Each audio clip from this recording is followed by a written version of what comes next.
Viral kamakailan sa online world ang larawan kung saan mapapanood na tinatakpan ang mukha ng kapamilya TV host actress na si Kim Chi sa tarpaulin ng isang sikat na bake shop sa Davao.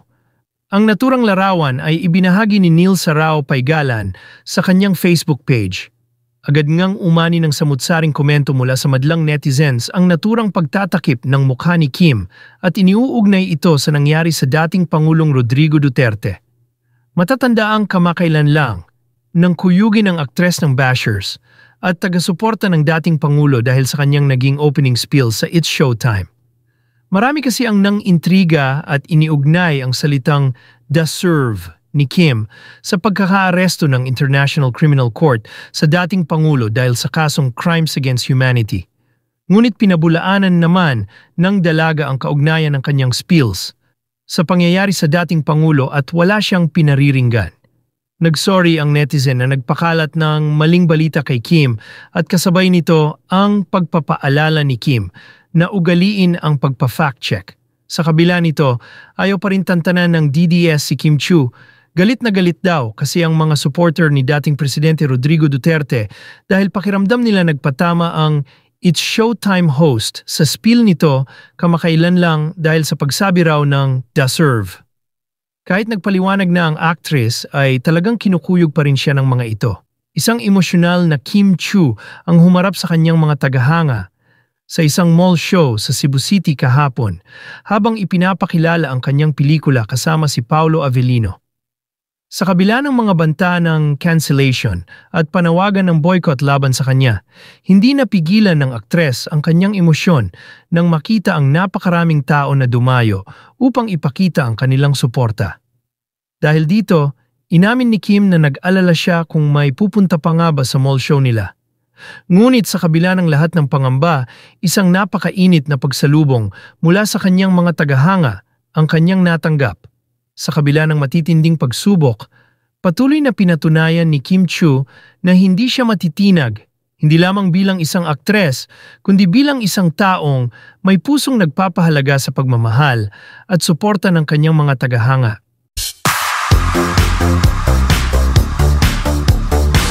Nako, eto na.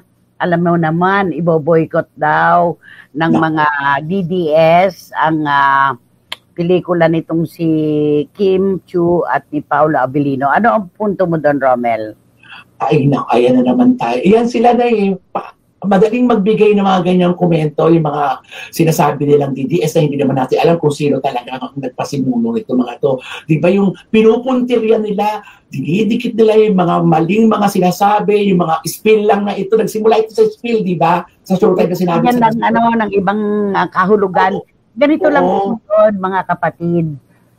Hindi po natin maiaalis sa mga nakikisimpatya kay dating Pangulong Duterte yung nagaganap ngayon. Naiintindihan po natin yun. At wala naman pong maligaya kapag ganito po ang nangyayari sa ating bayan. Dahil pare-pareho naman po tayong Pilipino. Iisa po ang ating dugo. Kaya lamang, meron po kasing paksyon-paksyon. Naiintindihan namin kung kayo man po ay nagdaramdam ngayon sa nagaganap. Pero sana konting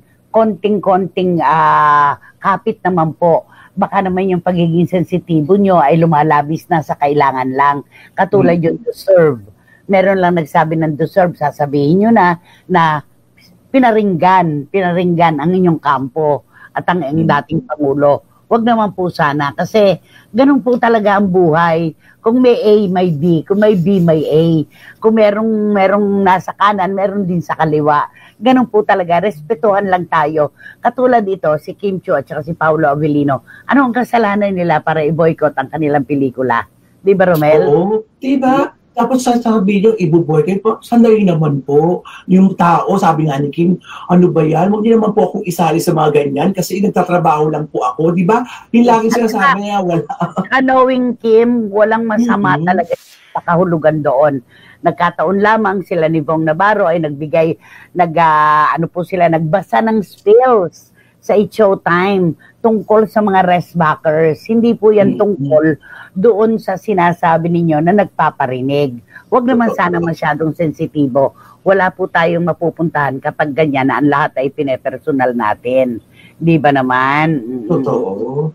Ayan. Sana maayos sila at sana panoorin nila ng buong buo para hindi sila nagpo-komento ng kalahati din na hindi nila naiintindihan yung buong video na lumalabas. Di ba? Totoo yun, oo.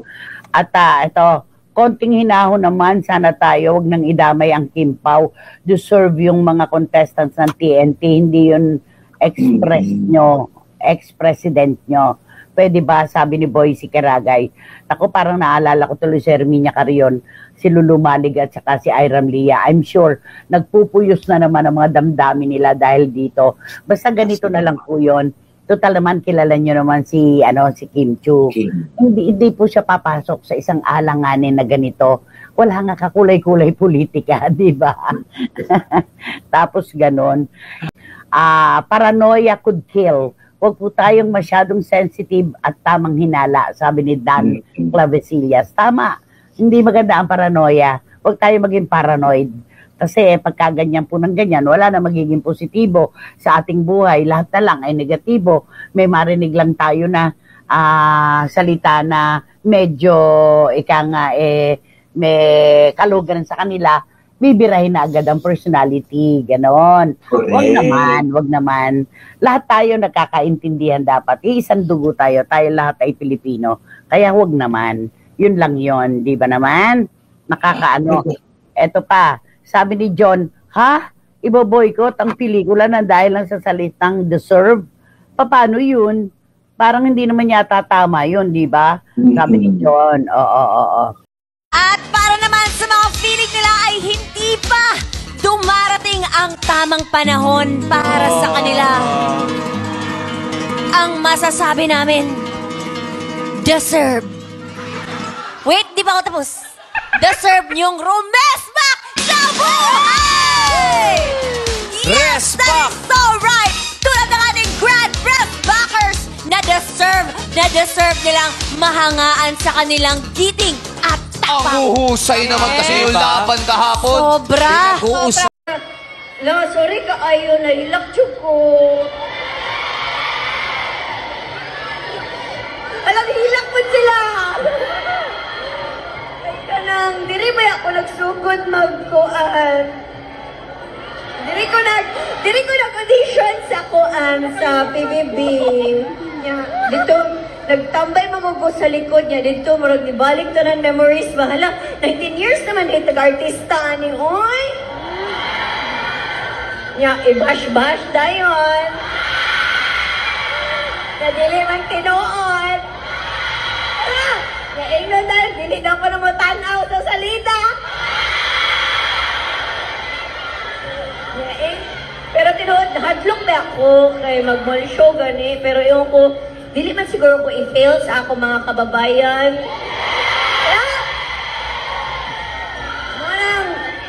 Maingon sila, dili daw may mga hidden hit. Pero, adto gyapon.